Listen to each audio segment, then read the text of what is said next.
에브라임 산지 라마다임 소빔에 에브라임 사람 엘가나라 하는 사람이 있었으니 그는 여로함의 아들이요 엘리후의 손자요 도후의 증손이요 숲의 현손이더라. 그에게 두 아내가 있었으니 한 사람의 이름은 한나요 한 사람의 이름은 분인나라. 분인나에게는 자식이 있고 한나에게는 자식이 없었더라. 이 사람이 매년 자기 성읍에서 나와서 실로에 올라가서 만군의 여호와께 예배하며 제사를 드렸는데 엘리의 두 아들 홈니와 비느하스가 여호와의 제사장으로 거기에 있었더라. 엘가나가 제사를 드리는 날에는 제물의 분깃을 그의 아내 분인나와 그의 모든 자녀에게 주고 한나에게는 갑절을 주니 이는 그를 사랑함이니라. 그러나 여호와께서 그에게 임신하지 못하게 하시니 여호와께서 그에게 임신하지 못하게 하심으로 그의 적수인 분인나가 그를 심히 격분하게 하여 괴롭게 하더라. 매년 한나가 여호와의 집에 올라갈 때마다 남편이 그같이 하매 분인나가 그를 격분시키므로 그가 울고 먹지 아니하니 그의 남편 엘가나가 그에게 이르되 한나여 어찌하여 울며 어찌하여 먹지 아니하며 어찌하여 그대의 마음이 슬프냐 내가 그대에게 10 아들보다 낫지 아니하냐 하니라. 그들이 실로에서 먹고 마신 후에 한나가 일어나니 그때의 제사장 엘리는 여호와의 전 문설주곁 의자에 앉아 있었더라. 한나가 마음이 괴로워서 여호와께 기도하고 통곡하며 서원하여 이르되 만군의 여호와여 만일 주의 여종의 고통을 돌보시고 나를 기억하사 주의 여종을 잊지 아니하시고 주의 여종에게 아들을 주시면 내가 그의 평생에 그를 여호와께 드리고 삭도를 그의 머리에 대지 아니하겠나이다. 그가 여호와 앞에 오래 기도하는 동안에 엘리가 그의 입을 주목한즉 한나가 속으로 말하며 입술만 움직이고 음성은 들리지 아니하므로 엘리는 그가 취한 줄로 생각한지라. 엘리가 그에게 이르되 네가 언제까지 취하여 있겠느냐 포도주를 끊으라 하니 한나가 대답하여 이르되 내 주여 그렇지 아니하니이다. 나는 마음이 슬픈 여자라. 포도주나 독주를 마신 것이 아니요 여호와 앞에 내 심정을 통한 것뿐이오니 당신의 여종을 악한 여자로 여기지 마옵소서.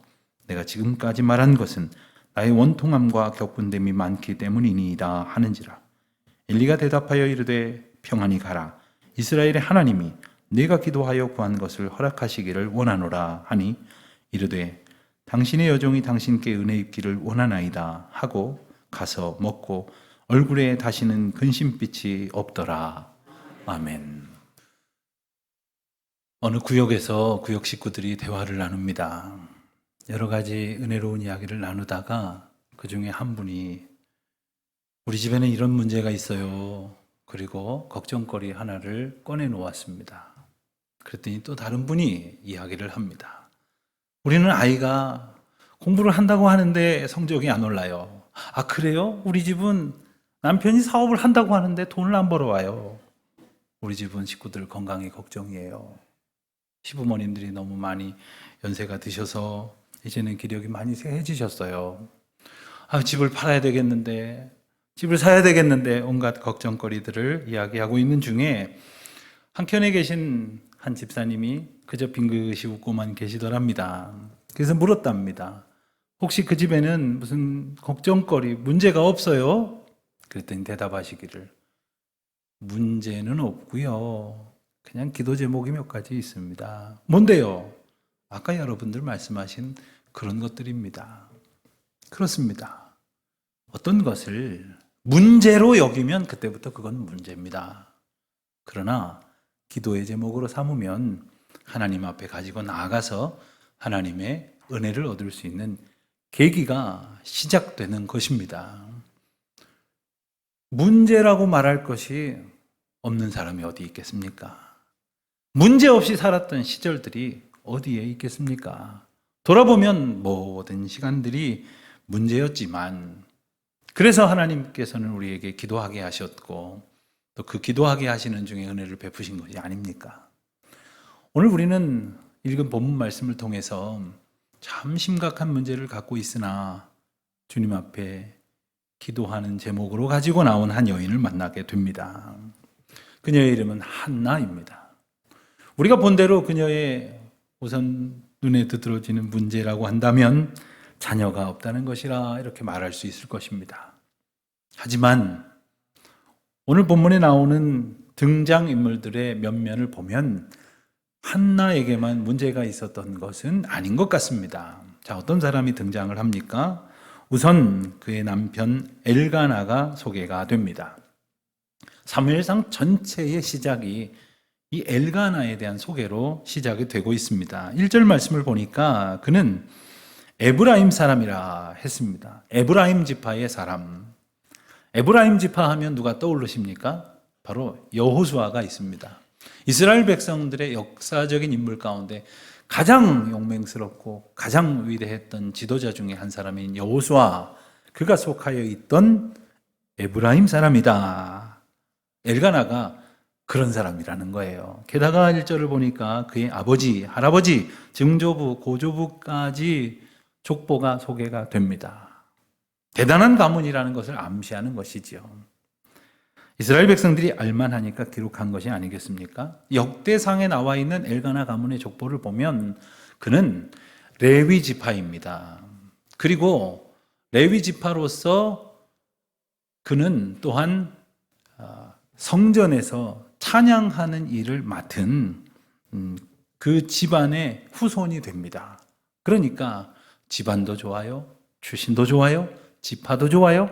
게다가 성전과 그리고 성전에서 백성들이 하나님 앞에 온전한 제사를 지내도록 애쓰고 수고하는 일을 맡은 소위 신앙적 명문 가문의 후손이다 하는 겁니다. 자, 그런데 그를 설명하는 또 다른 말이 나옵니다. 그에게 두 아내가 있었다 하는 겁니다. 그런가 보다 하고 지나갈 일이 사실 아닙니다. 영적 지도자로서 성전을 섬기고 그리고 이스라엘의 신앙적 뼈대를 말할 수 있는 그 집안의 후손이며 사역자가 아내가 둘이다. 이것이 어쩌면 당시에 그들의 경건과 신앙의 모습을 대변하고 있는 표현이라고 말할 수 있을 것입니다. 오늘 본문의 시대적인 상황을 보면 사사시대와 이 왕정시대가 맞닿는 그러한 시기가 됩니다. 그런데 사사기 21장 35절을 보면 사사시대의 마지막 시절쯤에 당시의 영적 분위기를 이렇게 묘사를 하고 있습니다. 그때에 이스라엘에 왕이 없으므로 사람이 각기 자기의 소견에 옳은 대로 행하였더라. 자, 엄밀히 말하면 조금 전에 말씀드린 것처럼 왕정시대가 아직 시작이 안 됐습니다. 이제 얼마 후에 이스라엘 백성들이 하도 요구를 하니까 하나님께서 그들에게 왕을 허락하여 주셨죠. 그래서 사울이 초대 왕으로 세워지지 않습니까? 아직은 왕이 없습니다. 그런데 굳이 그때의 왕이 없으므로 라고 말씀하신 표현은 왕은 있으나 그들이 왕을 왕으로 모시지 않았다 하는 것을 의미하는 겁니다. 왕이 누굽니까? 바로 하나님입니다.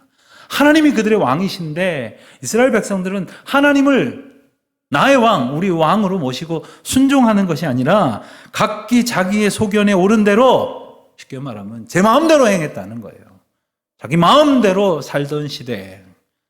오죽하면 레위 지파로 이스라엘의 성전 사역자로 하나님 앞에 헌신된 집안의 후손인 엘가나라고 하는 이가 아내가 둘이라 라는 말을 아무렇지도 않게 전하고 있고 또 우리도 그런가 보다 하고 읽고 있으니 이것이 당시의 이스라엘의 영적 상태를 말해주는 것이다 하는 거죠. 2절을 보니까 그 엘가나에게 아내가 둘이 있었다고 했습니다. 그 둘은 바로 한나와 브닌나인데 한나가 첫 번째 아내인데 아마도 아이가 없어서 브닌나를 또 다른 아내로 드린 듯합니다. 하지만 그게 이유가 됩니까? 그런데 같은 2절 한 절 안에서 처음에는 한나와 브닌나가 소개가 되더니 하반절에서는 브닌나가 먼저 소개가 되고 한나가 소개가 됩니다. 브닌나는 아이가 있고 한나는 없더라. 아이가 있고 없음에 따라서 슬쩍 이 둘의 순서가 뒤바뀌고 말았습니다. 이러한 대조를 통해서 한나의 불임을 분명히 강조하고 있는 것이지요. 게다가 또 한 문제는 남편인 엘가나가 이 두 아내 중에 한나만 더 특별히 여겼다는 겁니다. 4절과 5절의 말씀을 보면 엘가나가 제사를 드리는 날에는 제물의 분깃을 그의 아내 브닛나와 그의 모든 자녀에게 주고 한나에게는 갑절을 주니 이는 그를 사랑함이니라. 아마도 화목 제사를 지냈나 봅니다. 분깃을 나눌 수 있는 제사이죠.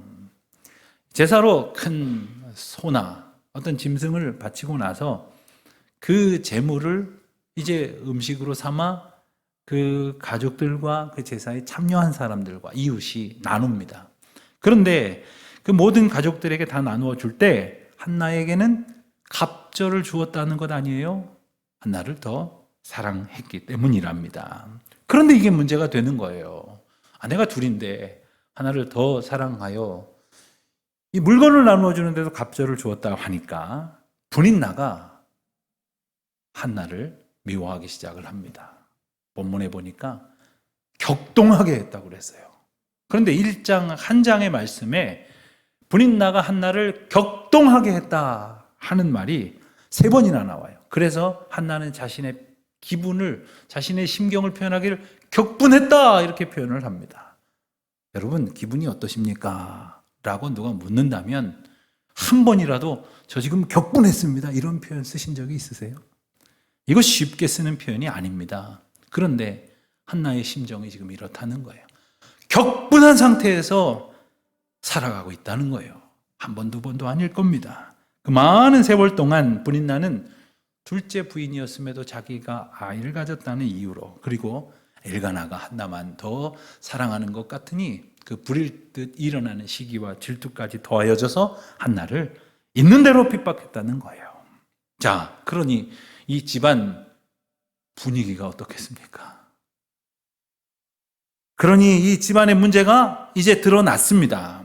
한나의 문제는 바로 아이가 없었던 것이었다고 한다면 브닛나의 문제는 남편의 사랑이 없었던 것이 되는 거고, 그리고 엘가나의 문제는 이런 상황 속에 가정에 화목이 없는 것이 그들의 문제였던 것입니다. 자, 이제 이것을 어떻게 풀어가나 한번 보겠습니다. 당시 이스라엘 사람들의 어떤 관념 가운데에는 자식이든 재물이든 그것이 하나님께서 은혜와 분깃으로 주시는 복이라고 생각을 했습니다. 하나님께 구했죠. 그런데 문제는 그것을 받을 때는 혹 감사했는지 모르겠지만 한참이 지나고서는 많은 사람들이 그것이 하나님의 은혜로 주어진 복이라고 계속하여 감사하지 못하고 마치 이건 내 것이고 내가 받을 만해서 받은 것이고 내가 잘해서 받은 것이라고까지 생각하는 경우가 있었습니다. 그러다 보니 적다고 생각이 들면 불평하고 많이 가졌다고 생각하면 한없이 자만하고 교만하게 된 것입니다. 하나님의 주신 것을 가지고 이렇듯 실망하거나 원망하거나 혹은 교만하거나 거만하게 행동하였던 이러한 마음가짐이 그들의 마음가짐이었고 오늘 우리의 마음 자세일 수 있다는 것을 우선 이 본문을 통해서 우리로 보게 하시는 거죠. 그런데 한나에게 아이가 없었다는 것은 5절과 6절에 2번이나 반복해서 표현된 것처럼 하나님께서 그렇게 하신 일이었습니다. 한나가 아기를 갖지 못했던 것은 무슨 죄의 문제도 아니고, 그리고 기도하지 않았다고 해서 기도하게 하시려고 일부러 주시지 않은 것도 분명히 아닙니다. 확실한 것은 하나님께서 처음부터 한나에게 자녀를 주지 않으셨다 하는 거죠.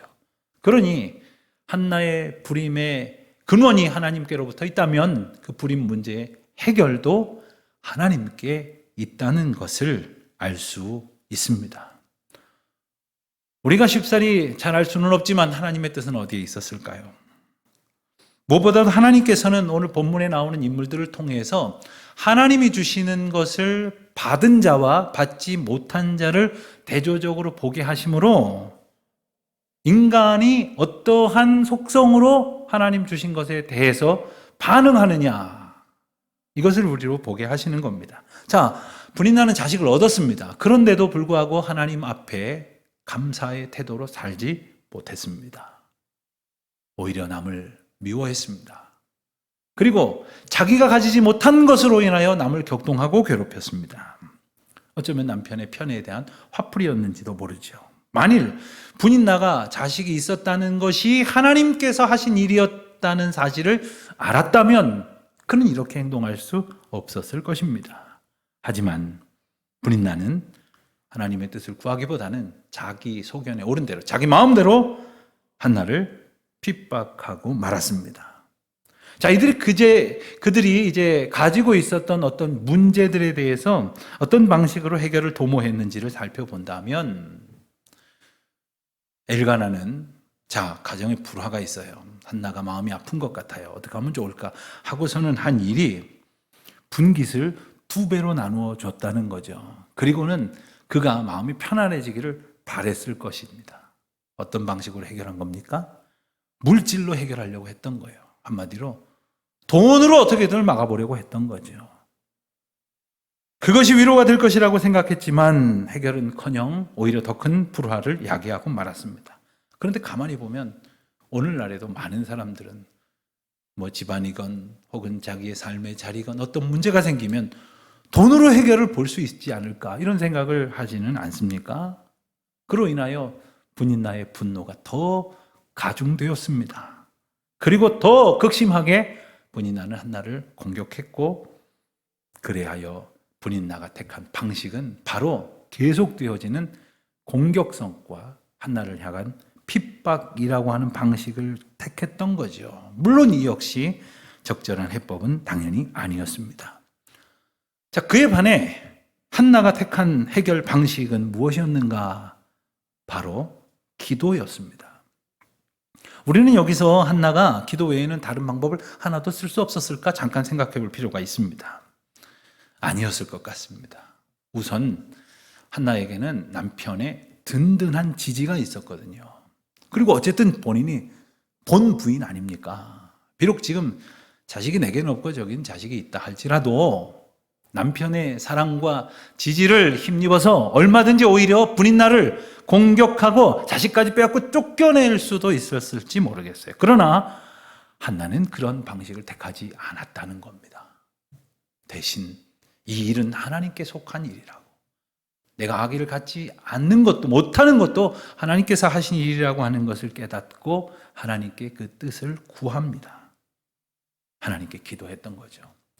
그런데 그렇다고 하나님께 드린 기도가 아주 높은 차원의, 그리고 특별히 신실한 신앙적 인격의 모습이었다라고 단정하기도 어려울 것 같습니다. 왜냐하면 한나가 하나님 앞에 기도의 자리로 나아가게 된 직접적인 계기는 원통함이었거든요. 그가 가지고 있었던 격분함이었거든요.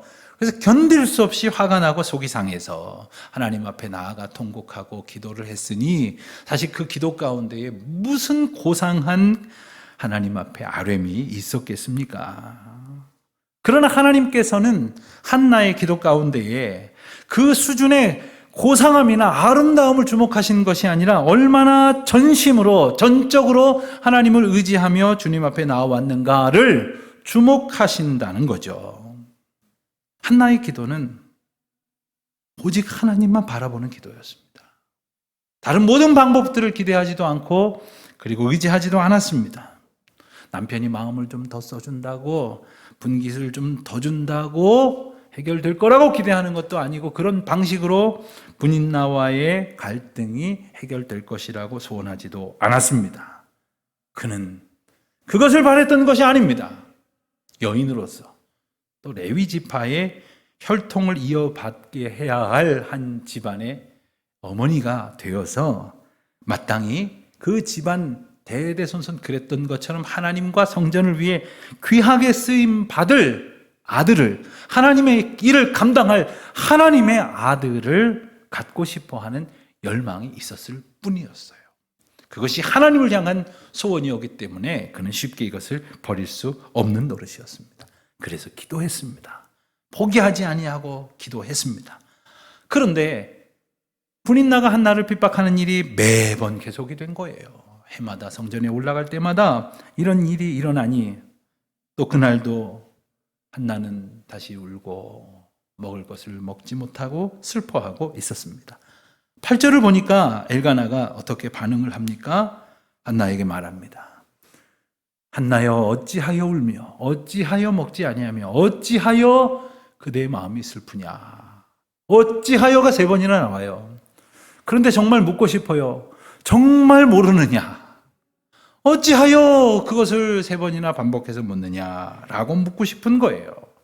그토록 오랜 세월 동안 한나의 아픔이 있었을 터인데, 그 집안에 어려움이 있었을 터인데 어찌 이렇게 모른다는 말입니까? 가만히 생각을 해보니까 남편들은 이런 것 같아요. 어떤 분들은 아주 많이 공감을 하시는 분들도 있는 것 같은데, 그러니 집집마다 남편들이 이렇게 속을 몰라주신다면 그런가 보다 또 하실 부분도 있는 모양입니다. 그런데 11절 말씀을 보니까 그날도 한나는 마음이 괴롭고 힘들어서 여호와께 통곡하며 기도하고 그리고 서원을 하기를, 만군의 여호와여 만일 주의 여종의 고통을 돌보시고 나를 기억하사 주의 여종을 잊지 아니하시고 주의 여종에게 아들을 주시면 내가 그의 평생에 그를 여호와께 드리고 삭도를 그의 머리에 대지 아니하겠나이다. 삭도를 머리에 대지 않겠다는 이야기는 나시린으로 기르겠다는 것입니다. 나시린은 하나님께로 특별히 구별된 삶을 살아가는 것을 의미합니다. 그러니 이 땅에 발을 딛고 살아가지만, 세상에 많은 사람들과 휩쓸려 살아가지만 하나님께 속하여서 거룩하게 구별된 자녀로 살아가게 하겠다는 거예요. 그렇게 키우겠다는 소원을 아뢰고 있는 것입니다. 자, 이제 그때 실로의 성전 제사장인 엘리가 등장을 합니다. 9절에 보니까 엘리가 여호와의 전 문설주 곁 의자에 앉아 있었다, 이렇게 전합니다. 대제사장인 엘리가 실질적으로 성전과 이스라엘의 아주 유력하고 중요한 통치자였다고 하는 그러한 표현입니다. 그런데 엘리가 기도하고 있던 한나를 보니 한나가 속으로 말하되 입술만 움직이고 그의 기도 소리가 들리지를 않았습니다. 그랬더니 한나가 술에 취한 줄 알고 그에게 핀잔을 줬던 거예요. 언제까지 술에 취해 있겠느냐고, 포도주를 끊으라고 그에게 면박을 주었습니다. 참 언뜻 봐도 어이없는 장면이 아닐 수 없어요. 이토록 간절한 기도가 얼마나 더 있겠습니까마는 그 기도를 바라보고는 그것이 술 취한 주정쯤으로 여기고 있었던 영적 지도자의 영적 무지함, 둔감함, 이것이 당시의 이스라엘의 영적 상태를 보여주는 장면일런지 모르겠습니다. 그냥 겉으로만 보고 기도하는지 안 하는지 그저 자기 마음대로 판단해버리고 그리고 그를 비난하는 그러한 모습, 우리도 가끔 그럴 때가 있지 않습니까? 그가 얼마나 하나님 앞에 진실하고 절박한 기도의 삶을 살아가는지도 모른 채 슥 보고서는 아유, 저 사람은 기도도 안 하는 것 같아, 저 사람은 교회에 대한 애정이 없는 것 같아, 저 사람은 뭘 바라고 저렇게 기도하는지 모르겠어, 이러면서 제 맘대로 생각하고 있지는 않은가. 한나는 처음에는 통곡하면서 기도했을 거예요. 그런데 기도 시간을 오래 갖다 보니까 힘이 많이 붙였을 겁니다. 그러다 보니까 이제는 소리도 내지 못하고 그리고 조용히 기도하고 있었는데 이 모습을 오해하고 있었던 겁니다. 그의 중심은 볼 줄 모르고 그의 외형만 보고 눈에 보이는 모습대로 판단하고 있는 것이죠. 그럼에도 불구하고 이제 한나가 엘리 제사장에게 보였던 반응, 여러분 우리는 이 대목을 좀 주목해 볼 필요가 있을 것 같습니다. 한나가 보이는 반응은 한마디로 하나님 앞에서 보였던 반응을 사람 앞에서도 똑같이 행동하고 있다는 거예요. 여러분 만일 여러분 중에 어떤 분이 아무도 없는 예배당에 홀로 나와서 간절한 마음으로 하나님 앞에 기도하고 있는데 목사님이 나타났든 아니면 장로님이 나타났든 아니면 교인 중에 누가 나타났든지 갖고 뭘 이렇게 술 취한 사람처럼 중얼거리고 있어, 아유 술 좀 끊어, 이러고 말한다면 여러분은 기분이 어떠시겠어요?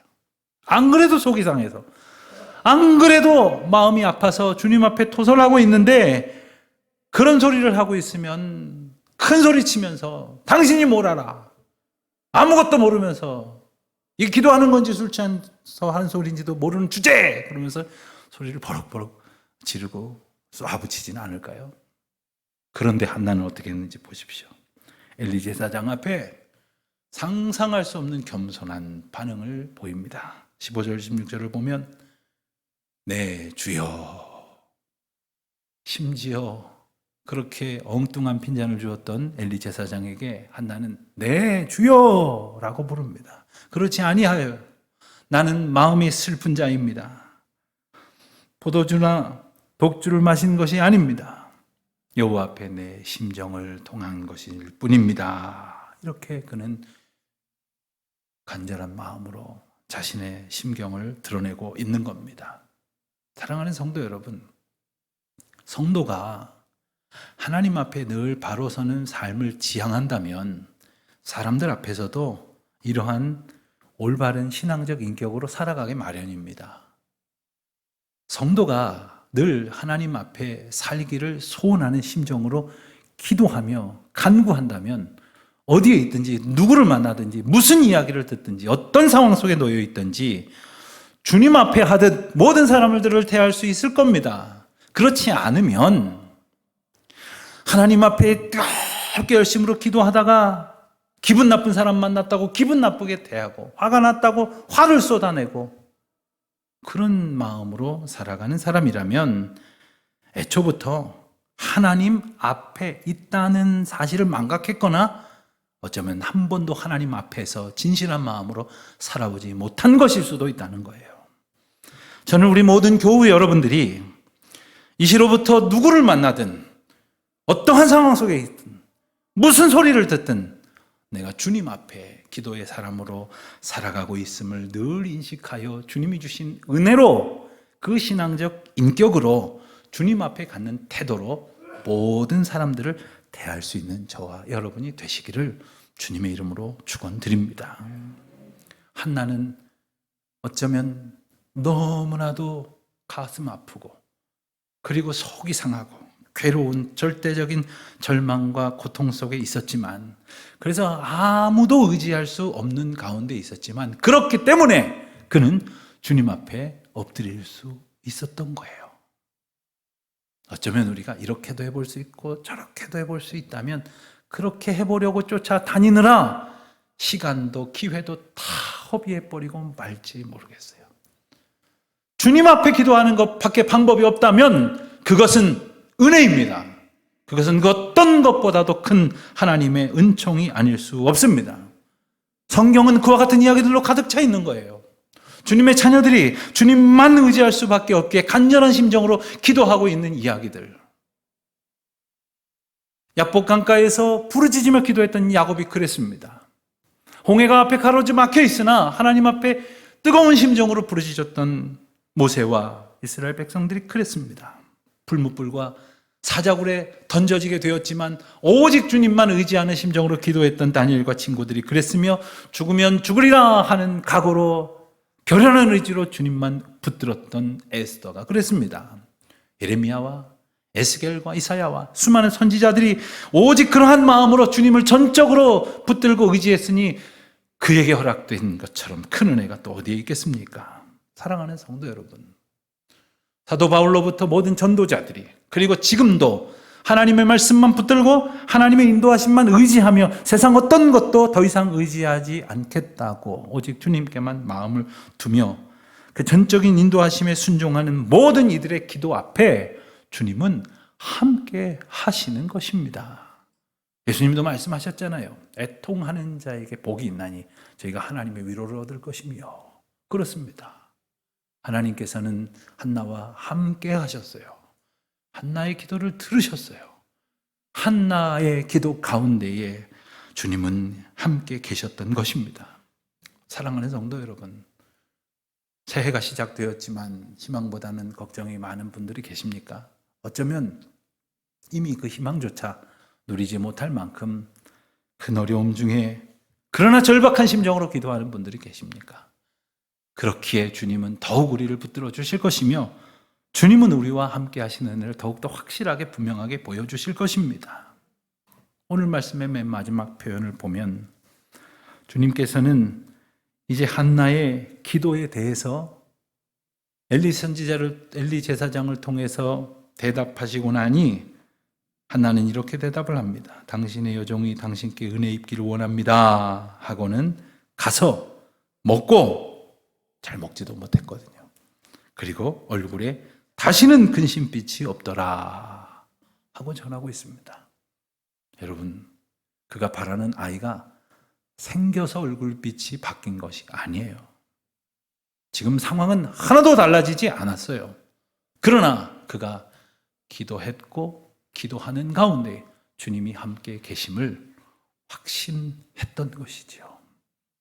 상황으로 인하여 만족하려고 하지 마십시오.